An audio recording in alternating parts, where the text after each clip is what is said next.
उम्मीद है आप सब खैरियत से होंगे। और आज जो मौजू है वो घर घर की कहानी भी है। और ये कहना चाहिए कि हर दूसरी बंदी का इन शॉर्ट मसला है। मैं इसको इसलिए समझ सकती हूँ कि मैंने भी 5 साल जॉइंट फैमिली सिस्टम में गुजारा किया। मैं कोई पैदाइशी कतर में नहीं रहती थी, तो आई कैन अंडरस्टैंड और रिलेट कर सकती हूँ कि क्या क्या चैलेंजेस हो सकते हैं एक ससुराल में रहते हुए। अच्छा, यहाँ पे मौजू में ये बात थी कि parenting in joint family system, जबकि ये दो अलग-अलग मौजू हैं। एक तो पेरेंटिंग और एक जॉइंट फैमिली सिस्टम इटसेल्फ एक मौजू है। लेकिन इनको हम कंबाइन करके अब देखते हैं कि हम इसमें से क्या लेके जा सकते हैं। अ, मैं आप लोगों को ये नहीं बताऊंगी कि आपके सास ने ये बोल दिया तो आपने अब क्या करना है, या आपके ससुर ने बच्चे को ऐसे कह दिया तो आपने क्या करना है। मैं आपको ओवरऑल एक टूल कह लें या टेक्निक कह लें दे दूंगी, जो आप अपने हालात और अपने मामलात के मुताबिक उसको अप्लाई कर सकेंगे। क्योंकि हर घर का स्टेटस डिफरेंट होता है। हर घर की आपका आपके हस्बैंड का स्टेटस डिफरेंट होता है, आपका नंबर डिफरेंट होता है। उसके ऊपर आपने अपने सिनेरियो में रहते हुए उन रूल्स और टेक्निक को अप्लाई करना है। क्योंकि अगर आप स्पेसिफाई होके मेरे से पूछेंगे ना ये ऐसे है तो फिर मैं क्या करूं, तो वो मेरे पास उसका जवाब इसलिए नहीं होगा क्योंकि मैं आपके पूरे उसको नहीं जानती हूँ, सिनेरियो को नहीं जानती हूँ। और जब तक किसी चीज का सिनेरियो ना पता हो, उसका एक टू द पॉइंट आंसर नहीं मिल सकता। लेकिन हाँ, आपके पास ऐसे एक दो टूल्स या आपके दिमाग की ऐसी क्लैरिफिकेशन करना मेरा काम है कि जिसके बाद आप उसको बेहतरीन तरीके से यूटिलाइज कर सकेंगे इंशाल्लाह।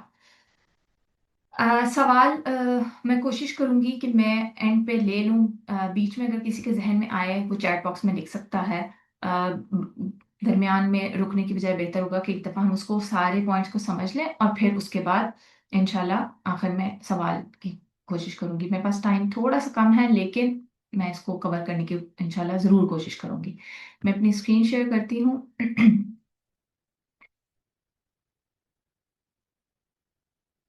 मुझे बताइएगा मेरी स्क्रीन नज़र आ रही है आपको? जी नजर आ रही है। अच्छा जी।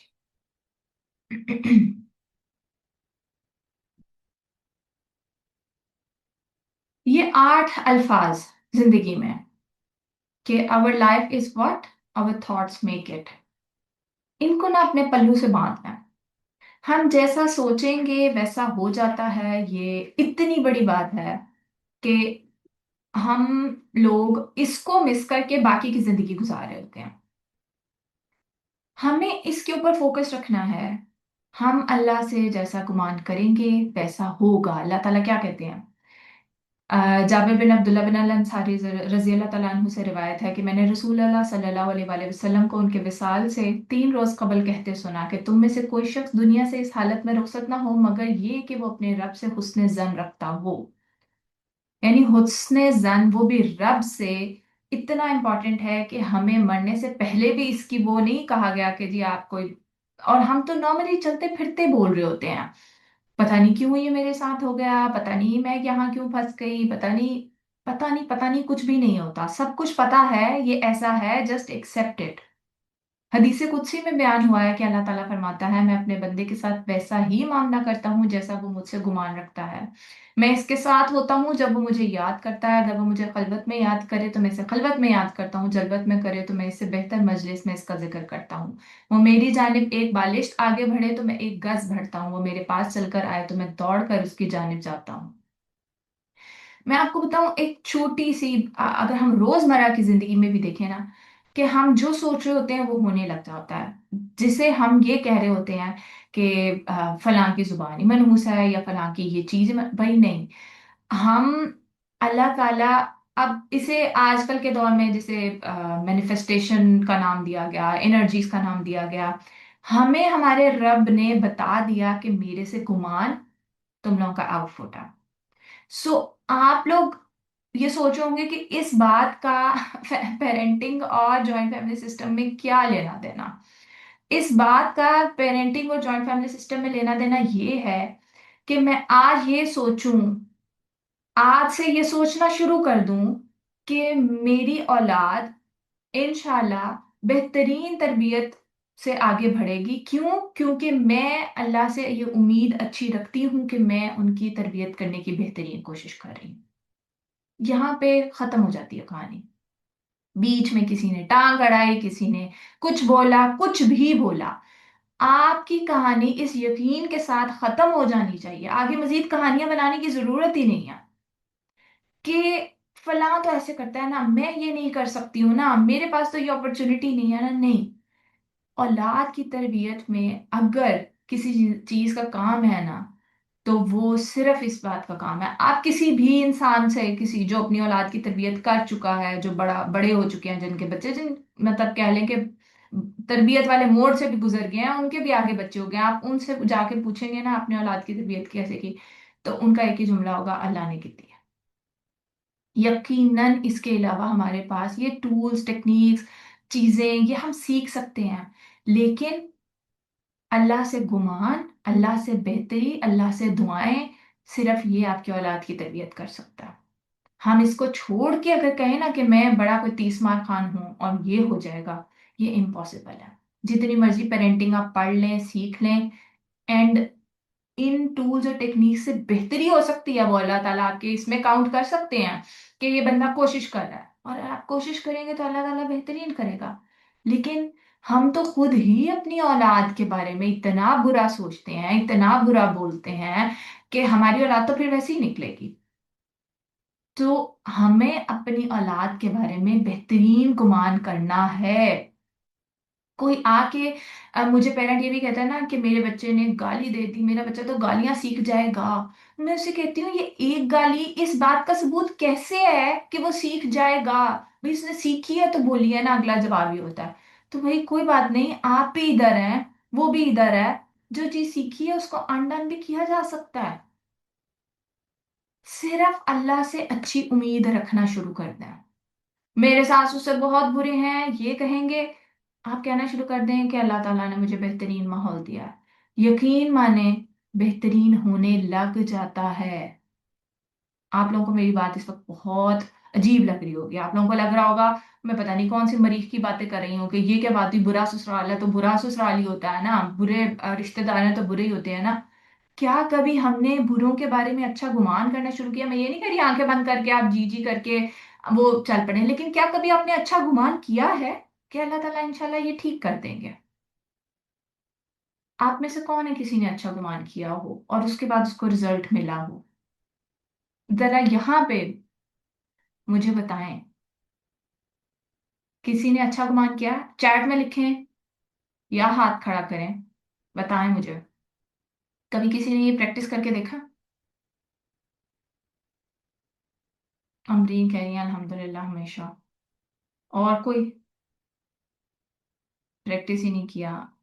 जैनब कह रही हैं ओके, अफीफा कह रही है मैंने प्रेप किया है ओके।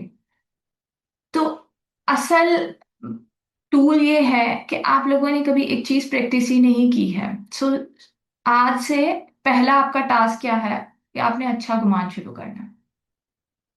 कभी कभी मैं सोचती हूँ वो जो एक चीज है ना, किसी वो जो हदीस का मफहूम है कि किसी के बारे में अच्छे गुमान करो, वो शायद इसलिए भी है कि अल्लाह ताला से अच्छे गुमान के साथ उसको लिंक करें ना, तो वो ये हो जाएगा कि भाई अच्छा हो जाएगा कुछ हमारे लिए।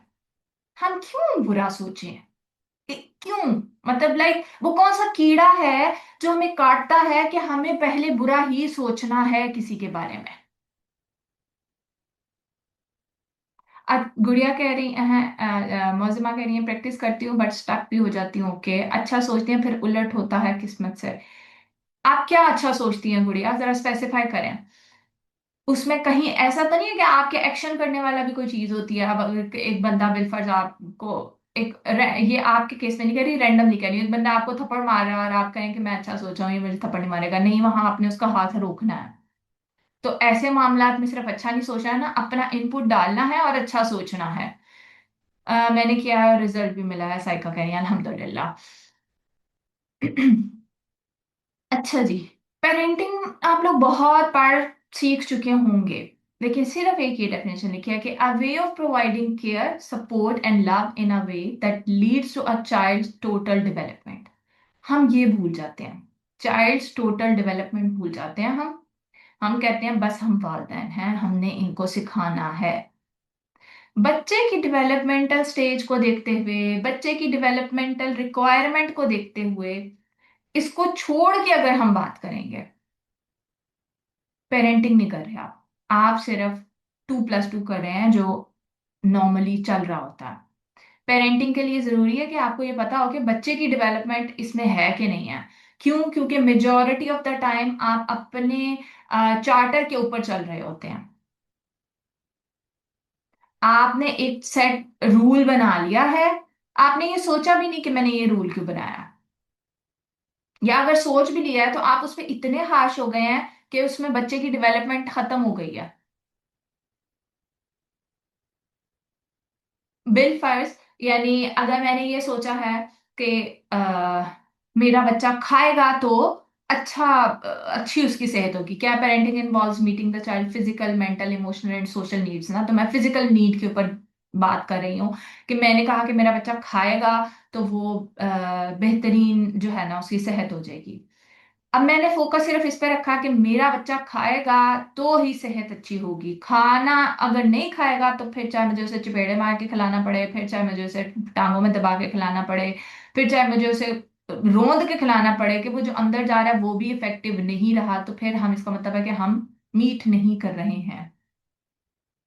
यहाँ आप लोगों को उलझन हो रही होगी कि बच्चे तो खाना चाहते ही नहीं है। बिल्कुल नहीं खाना चाहते हैं, मेरे भी नहीं खाना चाहते हैं, मेरे भी बच्चे ऐसे ही करते हैं। आजकल तो उन्होंने नया तरीका पकड़ा हुआ है, दोपहर का खाना मिस कर देते हैं कि हम रमजान की प्रैक्टिस कर रहे हैं, हालांकि वो इसलिए मिस करते हैं कि वो उनकी पसंद का नहीं होता, लेकिन रात को मिलता वही है। तो उन्हें होता है 2 दफा खाने से बेहतर है हम एक दफा खा लें, तो कोई बात नहीं, खा लें, एक दफा खा लें, बिल्कुल सलामत रह रहे हैं, रमजान में रोजे भी तो रखने हैं ना उन्होंने, तो तब भी तो गुजारा करेंगे ना, तो कर लें गुजारा। कोई उनका ना वेट गिर रहा है ना उनकी हाइट छोटी हो रही है। ये सिर्फ हमारी माहों के दिमागों की उलझन होती है कि पता नहीं क्या हो जाएगा। महीना हो गया उनकी इस रूटीन को, मैंने उनका वेट भी करके देख लिया, माशाल्लाह से कुछ रत्ती बराबर फर्क नहीं आया, बल्कि वो खुश हैं। मैं भी मुतमईन हूँ, रोज की बहस मुबाहिसे से एक सुकून है घर में। ये उम्र मैं 10 और 12 साल की उम्र की बात कर रही हूँ, लेकिन हाँ उसमें रूल ये है कि जो पका है फिर रात को वही खाना है उन्होंने, तो ठीक है, एक टाइम खा रहे हैं। जरूरी है 3 टाइम बच्चे को जबरदस्ती खिलाना? 2 टाइम भी खा के जिंदगी गुजर सकती है। खाना कुल जिंदगी नहीं होनी चाहिए, खाने को एक पार्ट होना चाहिए। हमारे यहाँ खाना कुल जिंदगी है, उसके अंदर चाहे मेंटल हेल्थ का सत्यानाश हो, इमोशनली बच्चा रो पिट के और पता नहीं क्या क्या कर रहा है, सोशली सारे उसको कोसने लग गए हैं कि जी ये बच्चा जो है वो खाता नहीं है, खाता नहीं है, उस पर लेबल लग गया। हम उन सारे पॉइंट्स को छोड़ के सिर्फ एक पॉइंट को अगर कर रहे हैं तो it means this is not parenting. हमें अपनी पेरेंटिंग को रीडिफाइन करना चाहिए कि हम कर क्या रहे हैं।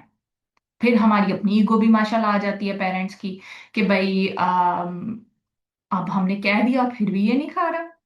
भैया आपको नहीं पता आपके बच्चे का मिजाज क्या है, आपको नहीं पता आपके बच्चे की रिक्वायरमेंट क्या है, आपको नहीं पता उसको क्या है। मैं ये बिल्कुल भी नहीं कह रही कि पसंद नापसंद के लिहाज से सिर्फ खाना पकाना शुरू कर दें।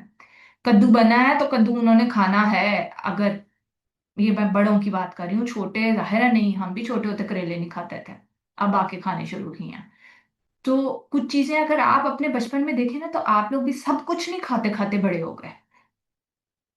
तो फोकस रखना है बच्चे की ओवरऑल वेल बीइंग के ऊपर, ना कि सिर्फ एक पॉइंट के ऊपर।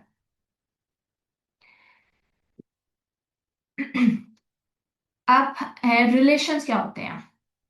पेरेंटिंग हमने देख ली क्या है, अब है रिलेशंस क्या होते हैं। The way in which two और मोर पीपल आर और things are connected, a things effect on a relevance to another.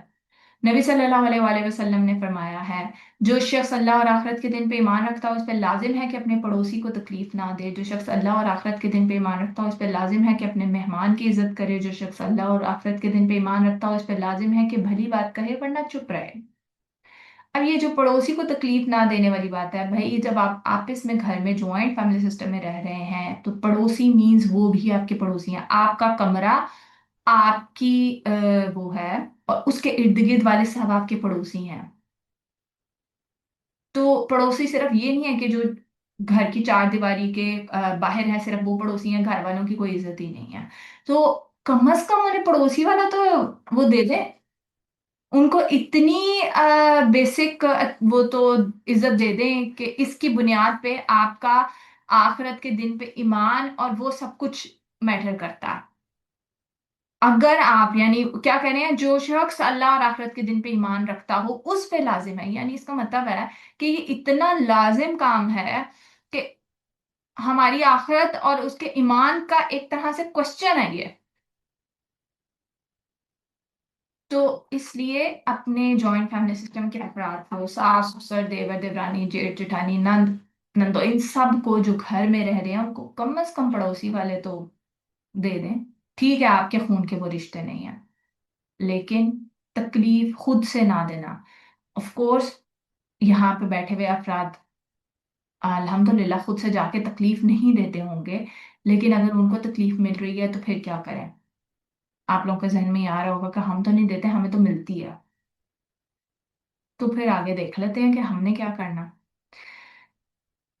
अच्छा जी, parenting in a joint family system it's balancing love respect and boundaries. ये तीन चीजें होती हैं, जैसे मोहब्बत का बैलेंस होना, रिस्पेक्ट का बैलेंस होना और बाउंड्रीज का बैलेंस होना। अब हमारी कोई रिस्पेक्ट करता है नहीं करता, हमारी बाउंड्रीज की कोई रिस्पेक्ट करता है कि नहीं करता, हमें कोई मोहब्बत करता है कि नहीं करता, अपार्ट फ्रॉम दैट हमें क्या करना है, हमारा आज का फोकस ये होगा कि हम क्या क्या कर सकते हैं। आई नो आप लोग ऑलरेडी बहुत कुछ कर रहे हैं, बट थोड़ा सा फोकस आज स्टिल फिर भी अपनी जात के ऊपर रखें कि हमारे एक्शंस, हमारी प्रिवेंशंस, हमारा सब कुछ क्या होना चाहिए। पहली बात तो ये कि ये जो this is not a problem to fix, ये जो पेरेंट ज्वाइंट फैमिली सिस्टम है ना, ये कोई प्रॉब्लम नहीं है जिसे आपने फिक्स करना। आप अकेले भी रह रहे हो ना, प्रॉब्लम्स उसमें भी आते हैं। सो ज्वाइंट फैमिली सिस्टम को जितना आजकल हाईलाइट किया जाता है कि ये एक प्रॉब्लम बन के रह गया, ये प्रॉब्लम नहीं है, एक रियलिटी है टू नेविगेट, जिसमें आपने इमोशनल इंटेलिजेंस के चीजों को जहन में रखते हुए सिर्फ इसके अंदर मूव करना है। आप अकेले रह रहे होंगे उसमें भी आपके चैलेंजेस होंगे, आप दो लोगों के साथ रह रहे हैं, आप चार के साथ रह रहे हैं, आप छह के साथ रह रहे हैं, इट्स हाउ यू बिहेव। आपने कैसे सीखना है उस सिचुएशन में नेविगेट करना। जाहिर है आपने रहना तो वही है ना, वही तो घर है आपका। जब आप ये सोचते रहेंगे ना इधर से फरार कैसे हासिल की जाए, तो आप उसको फिक्स नहीं करेंगे, आप मतलब आप उसको सही से नेविगेट नहीं कर पाएंगे, आप उसको एक प्रॉब्लम समझेंगे, और जिसको हम प्रॉब्लम समझते हैं उसमें हम उलझते रहते हैं। सो पॉइंट इज कि इसको पहले तो प्रॉब्लम समझना छोड़ दें, इसके वजह से प्रॉब्लम्स आते हैं।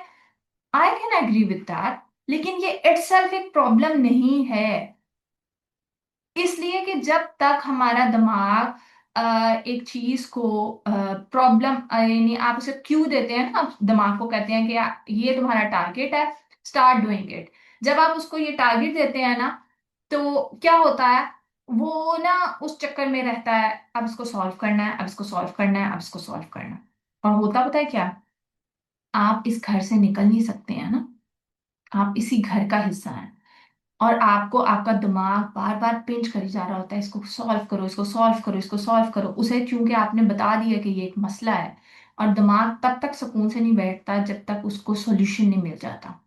आपने उसे क्यों ही गलत दिया, आपने उसे ये बात ही गलत की है कि ये प्रॉब्लम है। आप प्रॉब्लम फिर भी आइडेंटिफाई नहीं करते हैं कि अच्छा मुझे ये चैलेंज आ रहा है, मैंने इसको कैसे फेस करना है। आप दिमाग को ये नहीं कहते, आप कहते हैं ये ज्वाइंट फैमिली सिस्टम तो है ही मुसीबत। तो अब आप अपने दिमाग को खुद गलत क्यों दे रहे हैं, और उलझन भी ज्यादा आती है, फिर आपको चिन चिन चिन चिन छोटी बातें भी इतनी बड़ी बड़ी होके दिखाई देंगी। So just accept it. हाँ, इसके अंदर आने वाले इश्यूज को हम रिजॉल्व करेंगे। फर्स्ट पार्ट आपको मैंने कहा था लिख लें आप लोग, कि आप लोगों ने आज से करना क्या शुरू करना है। आपने अल्लाह से अच्छा गुमान करना है, दूसरा ये कि आज आपने अपने दिमाग को बैठ के बताना है कि this is not the problem, हाँ इसमें इश्यूज आएंगे ना जो, उसको मैं सॉल्व करूंगी। ये आपने अपने दिमाग को खुद से टास्क देना है। जब जब आप नोट करना कि आप जब जब जॉइंट फैमिली सिस्टम को इटसेल्फ पूरे सिस्टम को एक मुसीबत समझते हैं, और कितनी दफा इस बात को रिवाइज करते हैं आप अपने आप दिमाग को, कितनी दफा ये प्रॉब्लम सॉल्व करने के लिए देते हैं और वो कितनी दफा आपको उलझाती है, तो आपने ये सेंटेंस चेंज करना है आज। अब रहना इसके अंदर है तो फिर क्या करें? देखिए, अंडरस्टैंड द यूनिक चैलेंजेस। आपने जो चैलेंजेस हैं उनको मैप आउट करना है। जो क्या डिफरेंस है, बेशक बेसिक डिफरेंस जो है, we will map out what make joint family parenting different from nuclear family parenting. Not harder, just different. ये अकेले रहने वालों से पूछें कि उनको कितनी मुश्किल होती है अकेले बच्चे पालने में, और ज्वाइंट फैमिली वालों से पूछे तो उनको भी मुश्किल होती है। सो ये कोई कंपैरिजन नहीं है कि वहां बच्चे आराम से पल जाते हैं, वहां बच्चे मुश्किल में पलते हैं। दे ये एक डिफरेंस है सिर्फ, हर सिस्टम का डिफरेंस है, हर जगह का डिफरेंस है। डोंट कंपेयर विद यू, यानी अपने सिस्टम को दूसरे सिस्टम से कंपेयर नहीं करना आपने। किसी भी चीज का हल यहाँ से शुरू होता है कि आप कंपैरिजन रोकें एंड एक्सेप्ट द रियलिटी, और कहें okay fine, this is the different between, ये एक डिफरेंट सिस्टम है, ये एक डिफरेंट सिस्टम है। ये उससे मुश्किल नहीं है, क्योंकि मुझे बहुत अच्छी तरह पता है कि जब मैं जॉइंट फैमिली में रहती थी तो मैं फिर लेट लेती थी। जब मैं अकेली रहना शुरू हुई तो मेरे पास लेटने का एक लम्हा भी नहीं होता था, क्योंकि उस वक्त में कोई दादी दादा बच्चों को कभी देख लिया, ले गए, या कुछ भी हो गया। लेकिन अकेले में तो मुझे 24 घंटे अलर्ट रहना पड़ता। तो हार्डर की तो बात ही ना करें ना, कि हार्ड क्या है और इजी क्या है। ये दो डिफरेंट मोडालिटीज हैं, दो डिफरेंट सिस्टम्स हैं। So accept the difference, explore how it impacts children emotionally. Kids aren't just confused, they are learning patterns about respect, boundaries, and safety from this setup. मेरे बच्चों को, मैंने नोट किया कि मेरे बच्चों को ये बिल्कुल भी नहीं पता चलता था, अकेले रह रह के ना आदत हो गई, एहसास ही नहीं हुआ कि कोई और, जब पहली दफा इनके दादा दादी इधर हमारे पास आए तो अब मैं इनको कह रही हूँ आहिस्ता बोलो, वो सो रहे हैं। उनको ये उनकी ये लर्निंग ही नहीं थी। वो भूल चुके हुए थे कि इकट्ठे रहने में क्या क्या चीजें हमने सीखनी होती हैं। तो ये बच्चे जो है ना जॉइंट फैमिली सिस्टम में बहुत कुछ सीख भी रहे होते हैं। हाँ, जहां प्रॉब्लम्स आएंगी उनको हम कर लेंगे, लेकिन इसको एक सेटअप समझें कि ये इसमें रिस्पेक्ट भी हम सीखते हैं, हम दूसरों की बाउंड्री, बच्चे सोशली जॉइंट फैमिली सिस्टम में से बहुत कुछ सीख सीख के निकलते हैं। आपने नोट किया होगा, कभी आपका वास्ता पड़ा होगा कि जो बच्चे मिडल ईस्ट से आते हैं वापस स्कूलों में, कभी आपके किसी स्कूल में ऐसी बच्ची हो, वो बिल्कुल आपको डिफरेंट बिहेव करती हुई दिखाई देगी। वो इसलिए कि उसने सिस्टम नहीं देखा। जबकि आप पाकिस्तान के या जॉइंट फैमिली में रहने वाले बच्चों को देखें तो उनके अंदर एक शार्पनेस, उनके अंदर अवेयरनेस बनस्पत बाहर के बच्चों के ज्यादा होती है। सो ये हम लर्न कर रहे होते हैं बच्चे उन पैटर्न्स को जो कि एक सिस्टम के अंदर मौजूद होते हैं। Learn practical, emotionally intelligent ways. We are not asking you to fight with elders or move out. We are finding the middle way. हम मिडल वे निकालेंगे कि हमने रहना कैसे है बेहतरीन तरीके से। और मैं आपको यहाँ पे कहा कि 2 3 थिंग्स दूंगी you can do differently starting this week, जिसमें से मैं आपको दो चीजें पहले ही दे चुकी हूँ, शायद इससे ज्यादा की लिस्ट निकल आए, लेकिन दो आपको मैं दे चुकी हूँ। आपने अच्छा गुमान करना है, और दूसरा आपने अपने माइंडसेट को चेंज करना है, उसे ये डिफरेंट टास्क देना है, उसे बताना है कि this is not the problem it's self, it's not the problem, हाँ इसके अंदर आने वाले प्रॉब्लम्स को हम एड्रेस करेंगे। अब हो क्या रहा होता है कि एक जॉइंट फैमिली सिस्टम होता है, बीच में एक बच्चा होता है, पेरेंट्स होते हैं जो डिसीजन मेकर्स होते हैं, जो कि इनमें 40% शायद घरों में पेरेंट्स डिसीजन मेकर्स नहीं होते हैं। ग्रैंड पेरेंट्स होते हैं जो अथॉरिटी फिगर्स होते हैं, फैमिली विजडम कीपर्स होते हैं, अंकल आंटियां होते हैं, एक्सटेंडेड रिलेटिव्स आते जाते रहते हैं हर वक्त। बच्चा अकेला बीच में इनपुट हर तरफ से ले रहा है। इस एक मासूम बच्चे के ऊपर कितना प्रेशर है। आप लोग अपने ऊपर प्रेशर फील करते हैं ना, हर एक की क्या कहते हैं, तवक्कुआत के ऊपर पूरा उतरने का। कभी सोचा है ये इन छोटी छोटी नन्ही जानों के ऊपर कितना प्रेशर है, उन्होंने कितने लोगों को अपना आप प्रूव करना। अब ऐसे के अंदर ये जो अकेला बच्चा इधर खड़ा हुआ है, ये क्या करे इतने सारे लोगों की, जिसने ये तवक्कुआत पूरी करनी है। 1 मिनट के लिए जरा सोचें इस बच्चे के ऊपर, और मुझे चैट में बताएं कि इस बच्चे से आपको क्या महसूस हो रहा है। आपको इस बच्चे को देख के क्या महसूस हो रहा है, क्या करना चाह रहे हैं इस बच्चे के साथ।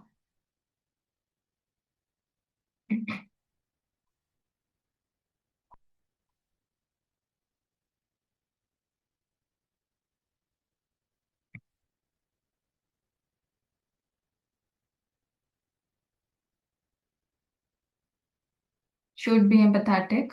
ओके। और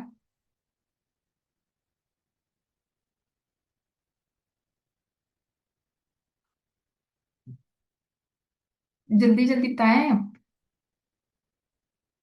इतना मुश्किल काम है कि कभी इस बच्चे के बारे में सोचा ही नहीं है आप लोगों ने, कि आपको ख्याल ही नहीं आ रहा कि हमने इस बच्चे के साथ क्या करना है। और करने हम दे धड़ाधड़ पेरेंटिंग करने लगे हैं मैम। जिसकी कर रहे हैं उसका ख्याल ही नहीं आ रहा हमें।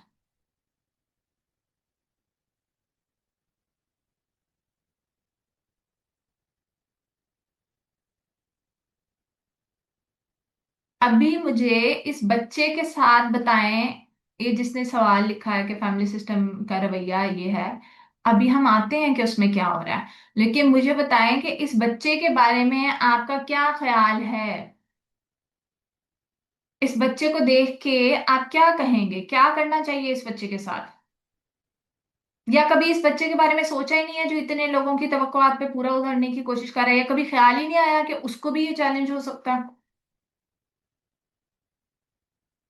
सिवाय एक के किसी के पास जवाब नहीं आ रहा है इस बच्चे के ऊपर। बच्चा बहुत ओवरलोड है, ओके। और मुझे यहाँ बैठे हुए अफराद में से सबसे जवाब चाहिए, क्योंकि आपके बच्चे मौजूद हैं इस सिस्टम में। अपने बच्चों को जहन में लाएं और मुझे बताएं कि इस बच्चे को देख के आपका क्या करने का दिल कर रहा है। We can teach him to regulate all this. तरस आ रहा है, मासूम मजलूम सहमा हुआ, इसकी मदद करना चाह रहे हैं। खुद को माँ होने की हैसियत से इन तवक्कुआत से आजाद करें तो बच्चों को आसानी से कर सकेंगे। ओके।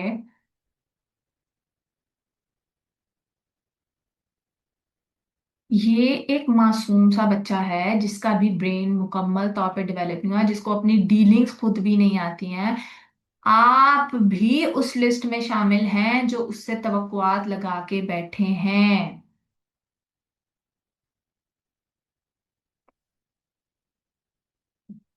तो आपने इस बच्चे से तवक्कुआत लगाना बंद कर देनी है, क्योंकि आप पेरेंट हैं, बच्चा पेरेंट नहीं है। बच्चा बच्चा है। आप चाहते हैं ना कि बच्चे की पेरेंटिंग हो बेहतरीन तरीके से इस माहौल के अंदर।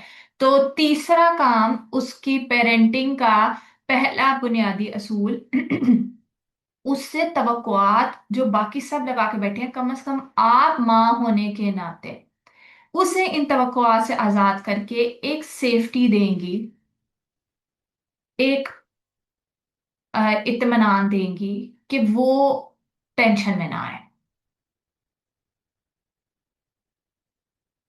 काम आप लोग साथ साथ लिख रहे हैं। मैंने ना आखिर में आपसे ये सारी लिस्ट पूछनी है कि क्या क्या काम मैंने दिया है। पहला, दूसरा, तीसरा, क्योंकि मुझे भी बताते बताते भूल जाने हैं। तो मैंने एंड पे आप लोगों से पूछना है, इसलिए अच्छे बच्चों की तरह ना साथ साथ लिखते रहें। आपने बच्चे से तवक्कुआत नहीं लगानी है, आपने बच्चे के ऊपर रहम करना है। आपने बच्चे को सेफ्टी प्रोवाइड करनी है इस सारे सिस्टम के अंदर। For every minute you remain angry, you give up 60 seconds of peace of your mind. चौथा टास्क आपका, आपने अपने पीस ऑफ माइंड का ख्याल रखना है। जब जब आपको गुस्सा आए, आपने ब्रीदिंग करनी है और आपने बताना है कि मेरा सुकून इससे कहीं ज्यादा है कि मैं बहस तमाशे उलझन और इन चीजों के बारे में सोचूं। आपका चौथा टास्क कि आपने जब जब आपको उलझन होगी आपने डीप ब्रीदिंग करनी है, ताकि आपका पीस ऑफ माइंड रह सके आपके हाथ में, क्योंकि जब आपका पीस ऑफ माइंड खत्म हो जाता है तो आप कुछ भी नहीं कर सकते। अब आते हैं इमोशन मैपिंग करते हैं। 1 मिनट के लिए, बल्कि 10 सेकंड के लिए आंखें बंद करें सारे, और एक ऐसा मोमेंट सोचें कि जब किसी बड़े ने आपके मामले के अंदर यानी आपके बच्चे के हवाले से टांग अड़ाई हो। आप कुछ कह रहे हैं और बड़े कुछ कह रहे हैं। What emotion did you feel?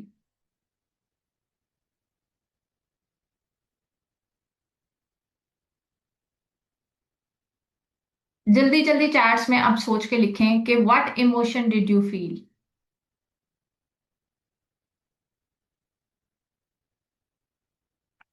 Anger, helplessness, guilt, shame, frustration. Anger and helplessness. Okay. उलझन, इरिटेशन, गुस्सा, बेबसी, जहनी गिरफ्त। ओके। बर्डन, स्ट्रेस,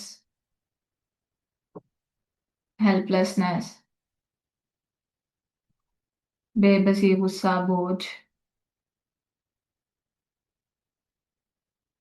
बाकी सब भी आ जाएं, शाबाश, जल्दी से लिखें।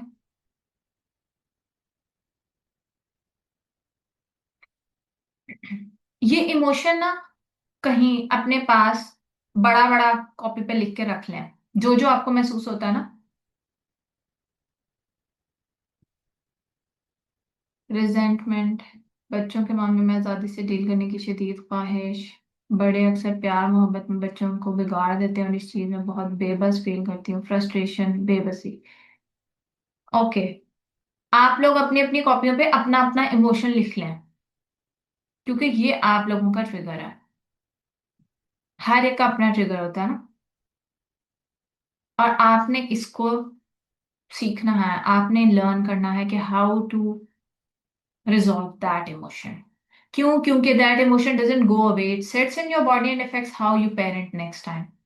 अगली दफा आप उस इमोशन की वजह से अपने बच्चे की तरबियत कर रहे होंगे, आप ये नहीं देख रहे होंगे कि बच्चे को किस चीज की जरूरत है। आप उस फ्रस्ट्रेशन की वजह से, मतलब हम बच्चे को सबके सामने चपेड़ इसलिए लगाते हैं क्योंकि सबको हम ये बताना चाहते हैं कि मैं बच्चों की तरबियत कर रही हूं। या किसी ने कोई ऐसी बात की है जो आपको नहीं पसंद आई है, और जब वो बच्चा सबके सामने वो कर रहा है तो आप उसको फिर चपेड़ लगाते हैं और बोलते हैं तुम्हें मैंने मना किया था ना ये नहीं करना। क्यों? वो हम बच्चे को नहीं, हम इर्द गिर्द वालों को सुना रहे होते हैं। इस सब के अंदर पेरेंटिंग खत्म हो जाती है, पेरेंटिंग गायब हो जाती है, पेरेंटिंग तो रहती ही नहीं है। ये आपकी और इर्द गिर्द वालों की जांगो लड़ाई के अंदर बच्चे को बस चपेड़ियां मारनी है और कुछ भी नहीं हो रहा। सो इसको हम पेरेंटिंग नहीं कह सकते हैं। अब आपने इस इमोशन का करना क्या है? आपने देखना है कि आप बेबस क्यों महसूस करते हैं। सिर्फ इसलिए कि किसी ने एक दफा ये कह दिया, 2 दफा ये कह दिया, 3 दफा ये कह दिया, 4 दफा ये कह दिया, 5 दफा ये कह दिया कि ऐसे करे ये बच्चा।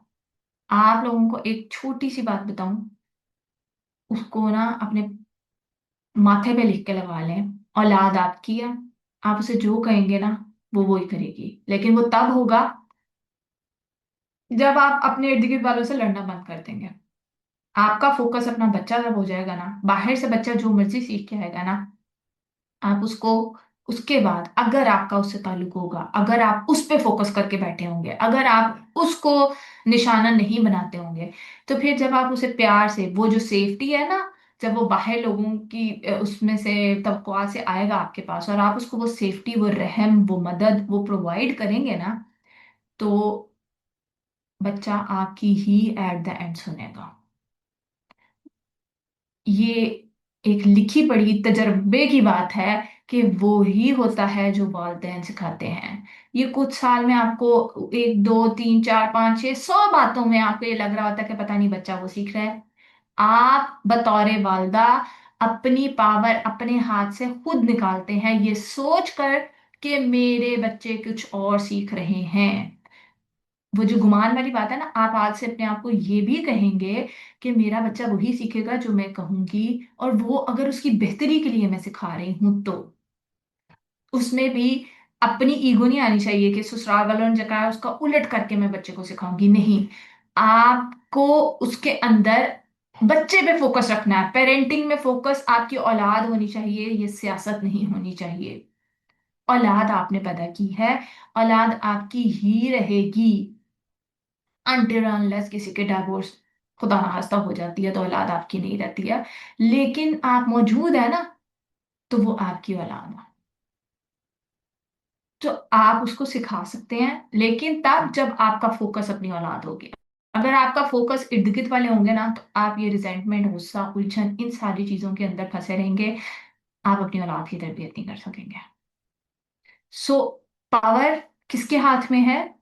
आपके हाथ में। आज आपने अपने आप को रोज ये जुमला बोलना है। आपका पांचवा टास्क कि छठा, जल्दी से बताइए, पांचवा है कि छठा है?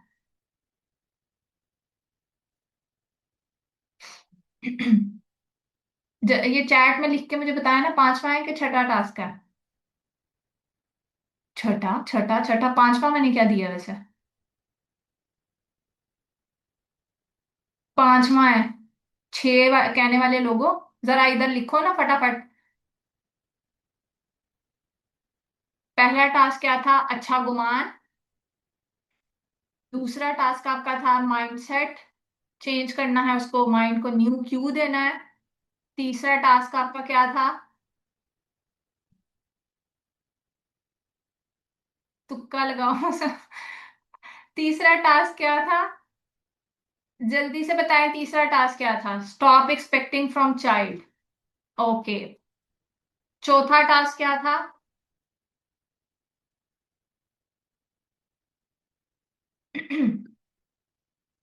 चौथा बताएं। काम योर सेल्फ। काम योर सेल्फ, आपने ब्रीदिंग करनी है। और ये मैंने पांचवा दिया है कि आपने अपने इमोशन को आइडेंटिफाई करना, और अपने उसको आइडेंटिफिकेशन ऑफ योर इमोशन आपने को मैंने करवा दिया ना, आपने उसको सॉल्व करने की कोशिश करनी है। ठीक है? Emotion identification. और अब ये छठा टास्क क्या है कि आपने, औलाद आपकी ही रहेगी, आपने भरोसा करना है, ये बच्चा आपका ही है। Believe in your own power of motherhood.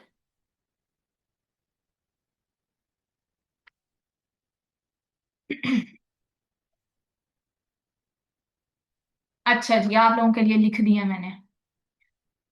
अब आगे देखते हैं, आगे क्या है। बच्चे को क्या चाहिए? One clear safe base, my parents are my main reference. बच्चे को ये चाहिए कि वो आपके पास आया तो वो महफूज है।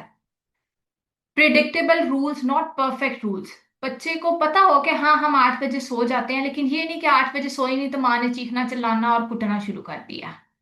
प्रिडिक्टेबल होना चाहिए। परफेक्ट कुछ भी नहीं होता। Adults who can disagree respectfully without using a child as a battlefield. बच्चे को सिर्फ ये चाहिए कि महाज उसके इर्द गिर्द ना खोला जाए। Space to express feelings, not just obey. बच्चा ये चाहता है कि आपके सामने अपनी बात को रख सके। बच्चे की नीड्स के ऊपर फोकस करते हुए हमने पेरेंटिंग करनी है। अब हम हैंडलिंग इंटरफेरेंस को कैसे हैंडल करें? फिर वो तो हर दूसरे लम्हे हो रही होती है। In the moment stay calm, don't argue publicly. आपने उसी वक्त आर्ग्यूमेंट नहीं करना। इससे आपके बच्चे को बिल्कुल भी ये तासुर नहीं जाएगा कि आप हार गए और दूसरे जीत गए। ये आपका तासुर है, ये आपका खौफ है, ये आपकी वो है। लेकिन अगर आपने वो पिछला वाला टास्क अपने जहन में रखा होगा कि power is in your hand, तो आप कभी भी उस वक्त आर्ग्यू नहीं करेंगे। Use a pause sentence with the child, we will talk about this later. बच्चे को ये बार बार बोल के आदत बनाए उसकी कि we will talk about this later. Later privately with elder, अब बड़ों से बाद में बात करके देखें कि उन्हें कहें कि हमें एक टीम शो होना है। In front of kids I need us to look united. यानी आप बड़ों से ये कहें, देखें बड़ों को क्या चाहिए। बड़ों को सिर्फ ये चाहिए उनकी अथॉरिटी। तो आप उन्हें कहें कि आपकी अथॉरिटी आपके हाथ में है। देखें, इसे मक्खन लगाना कहें या मस्का लगाना कहें या हिकमत कहें, जो भी कहें, मैं तो इसको हिकमत कहती हूँ, कि आप उनको ये अथॉरिटी फील करवाएं। और उसके बाद अंदर जाके बच्चे को जो मर्जी कहें भाई।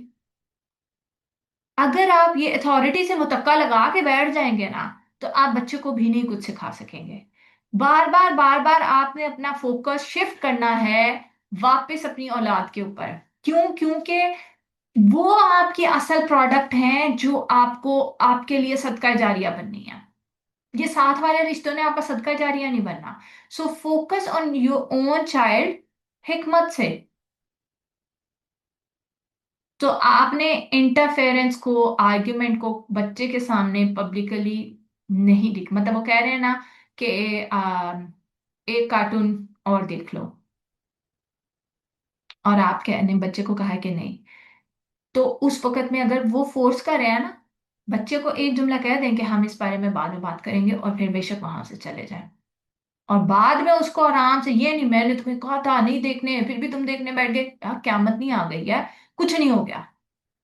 हाँ, आप उसको फिर ज्यादा देखने ना देखने, आई साइड खराब होने, दिमाग की प्रोडक्टिविटी खराब होने के लिए आप बाद में उसको आराम से बैठ के डिस्कस कर सकते हैं। लेकिन ये जो फिक्स है ना, मैंने कह दिया था, यहाँ आपकी ईगो आ जाती है। पेरेंटिंग ईगो से नहीं होती है। चाहे वो अकेले हो, चाहे वो जॉइंट फैमिली में हो, ईगो जहां आएगी वहां पेरेंटिंग खत्म। बच्चे को इमोशनली सपोर्ट करें। किसी भी कॉन्फ्लिक्ट के बाद बच्चे को चेक करें, what did you feel when that happened. बच्चे से पूछें अगर ये कॉन्फ्लिक्ट हुआ तो वो क्या महसूस कर रहा था। What did you understand for it, आपको इससे क्या समझ आया। और ये एज 5 6 6 साल के बच्चे से आप ये डिस्कशन कर सकते हैं। Validate feeling, it's okay to feel confuse, angry, scared. बच्चे डर भी सकते हैं, कुछ भी हो सकता है, उनकी फीलिंग्स को वैलिडेट करें ताकि उनकी लर्निंग को आप डायरेक्शन दें। आपने उनकी लर्निंग को डायरेक्शन देनी है। ये नहीं कि वो जॉइंट फैमिली की रोजमर्रा की लड़ाइयों से खुद ही कुछ सीख के बड़े हो जाएं, नहीं। आपने उनको डिस्कस करना है, reconfirm mama baba will keep you safe, these are our rules, ये हमारे रूल्स हैं, कोई बात नहीं, अगर टूट भी रहे हैं तो इट्स ओके, हम इसको रिकवर कर लेंगे। एक दफा रूल टूट जाने से रूल खत्म नहीं हो जाता। रूल होते हैं, ब्रेक होते हैं, फिर दोबारा से उनको रिकवर किया जा सकता है। सेल्फ रेगुलेशन आपकी अपनी। नोटिस योर ओन ट्रिगर, जिस तरह ये मैंने आपको एक इमोशन करवाया है ना कि आप अपने इमोशन को मैच करें, उसी तरह अपने ट्रिगर्स देखें कि आपको टोन लोगों की बुरी लगती है, आपको लोगों की अल्फाज बुरे लगते हैं, आपको टॉपिक्स बुरे लगते हैं जो आपके इमोशन को तबाह बर्बाद कर देते हैं। उनको आप रूट आउट करें कि क्यों होता है। ये वही चीज, जैसे ऊंची टोन बिलफर्ज मुझे बुरी लगती थी किसी वजह से, और अब जब मैंने उसको रूट आउट किया तो फिर अब अगर कोई ऊंचा बोल भी रहा हो तो आई डोंट केयर। क्यों? क्योंकि मैंने अपने ट्रिगर के ऊपर वर्क कर लिया। जब ट्रिगर्ड हो, पॉज, ब्रीथ, पानी पिए, कमरे से निकल जाएं। Ask yourself, what am I afraid of right now, judgment, rejection या डिसरिस्पेक्ट। अपने आने वाले इमोशन को रेगुलेट करें। क्यों? क्योंकि आपको मैंने पहले भी बताया, वो अंदर बैठ जाता है और फिर उसका नुकसान ये होता है कि आप तरबियत तो खत्म हो जाती है, हम बस उसके अंदर ही रह जाते हैं कि पता नहीं क्या हो गया। हम अगर अपने ही इमोशन के खौल में रहेंगे या उसी लूप में फिरते रहेंगे तो हम बच्चे को कैसे काम डाउन करेंगे, हम बच्चे को क्या सिखाएंगे। सो इसलिए आपका इमोशनली इंटेलिजेंट होना जरूरी है। रिस्पॉन्ड फ्रॉम काम, नॉट फ्रॉम बाउंडेडनेस। अपने जख्मी शेरनी नहीं बनना हमें, अपने जख्मों को खुद मरहम करना। आज का आपका मेन फोकस ये है कि shifting from power struggle to shared purpose. ये आपका 7वां और आखिरी टास्क है कि पावर स्ट्रगल जो आप लड़ रहे हैं ना कि मेरा बच्चा है, ससुराल वाले ऐसे करते हैं, ये इर्द गिर्द वाले ऐसे करते हैं, वो फलां कजन से ये सीख लिया, पावर स्ट्रगल छोड़ दें। ये कोई हार जीत नहीं है। आप अपने बच्चे की तरबियत हार जाएंगे।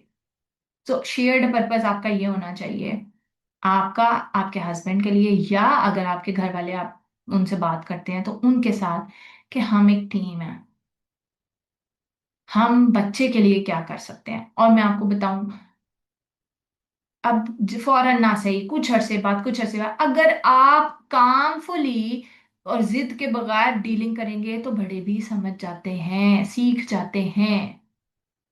अपनी ईगो को प्रोटेक्ट करने की बजाय बात के ऊपर फोकस रखें। आपने अपने आपने पर्पस के ऊपर फोकस रखना है। तरबियत फोकस है। बच्चे को जीतना हारना में आप बच्चा भी हारेंगे, बच्चे की तरबियत भी हारेंगे। बच्चे के लिए सेफ स्पेस आपने रहना है, ये ज्यादा है। आपके 7 टास्क समझ आ गए हैं सबको?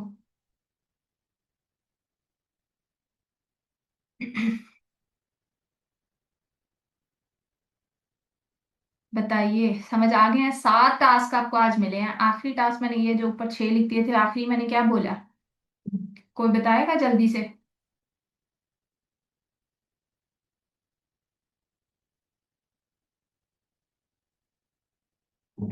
इसकी रिकॉर्डिंग मिल जाएगी। मैं इसकी रिकॉर्डिंग शेयर कर दूंगी इंशाल्लाह। Shifting from power struggle to share purpose, आपने अपनी ये हार जीत से निकल आना। कुछ भी नहीं होगा, यकीन माने कुछ नहीं होगा। बच्चे भी इधर रहेंगे, सब इधर रहेगा। हारेंगे तो तरबियत हारेगी, हारेंगे तो बच्चे हारेंगे, उनकी मेंटल हेल्थ हारेगी। आप अपनी का तो सत्यानाश चले कर ही रहे हैं, बच्चों की तो ना करें ना। लेकिन वैसे अपनी कभी क्यों करना? क्या मिलेगा आपको? तो नहीं करनी है। अपने ऊपर रहम करना है। ठीक है। जी, ये हाथ खड़ा हुआ है। हाँ जी, बोले। ये नाम आपने लिखा नहीं हुआ, Vivo V2204। अनम्यूट करें, मैं और बोले क्या कह रही हैं?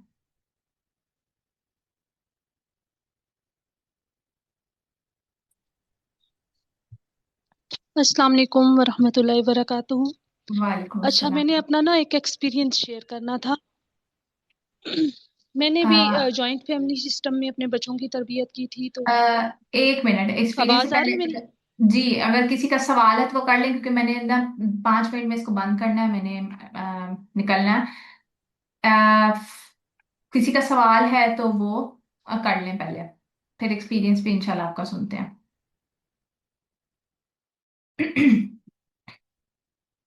मजीद जो भी कोई सवाल होंगे, अफीफा अगर बाद में ग्रुप में आए तो आप मुझे भेज दीजिएगा। हम वो, और ये 7 रूल्स जो निकाले हैं ना अफीफा, प्लीज इनको ग्रुप में मेंशन कर दीजिएगा कि ओके। इनको अप्लाई करने के बाद 1 हफ्ते बाद मुझे आउटपुट आप भेजिएगा कि इनको अप्लाई करने के बाद क्या क्या चेंजेस आ रहे हैं।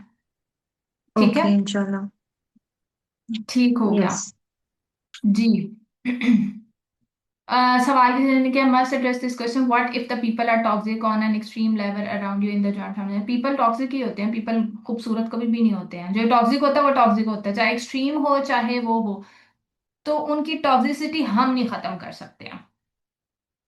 हमने अपने कामनेस पे काम करना होता है, हमने अपने इमोशंस को ट्रिगर होने से बचाना होता है, हमने अपनी सेफ्टी करनी होती है, हमने अपनी बाउंड्री जो है बनानी होती है। बाउंड्री इन अ सेंस के चीजें हम पे इफेक्ट ना करें।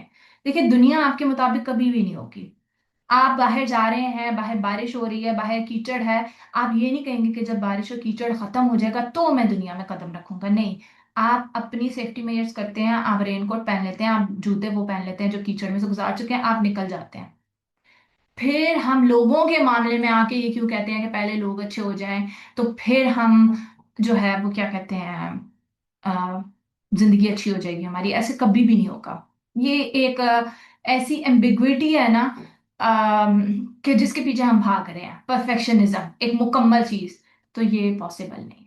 हमने अपने रेनकोट्स, हमने अपने जूते खुद पहनने, तब्दील करने हैं। कीचड़, बारिश, आंधी, तूफान ऐसा ही रहेगा, जस्ट एक्सेप्ट इट। मैम, मैं कुछ कह सकती हूँ? जी। एक्चुअली क्वेश्चन भी मेरा ही था, और जी। शायद मैं क्वेश्चन को ठीक से फ्रेम नहीं कर पाई। ये बात आपकी ठीक है, हमें एक्सेप्ट करना होता है और अपने आप को ही स्ट्रांग बनाना है और खुद को ही लेके चलना है, और तभी चीजें भी बेहतर हो सकती हैं। हम लोगों के जिम्मेदार नहीं है, ये बात ठीक है। बट समटाइम्स क्या होता है, हमारे इर्द गिर्द जो लोग हैं, जैसे फॉर एग्जांपल हम शेयर्ड फीलिंग लेके आ रहे हैं कि हम एक टीम है और हमें बच्चों को लेके चलना है।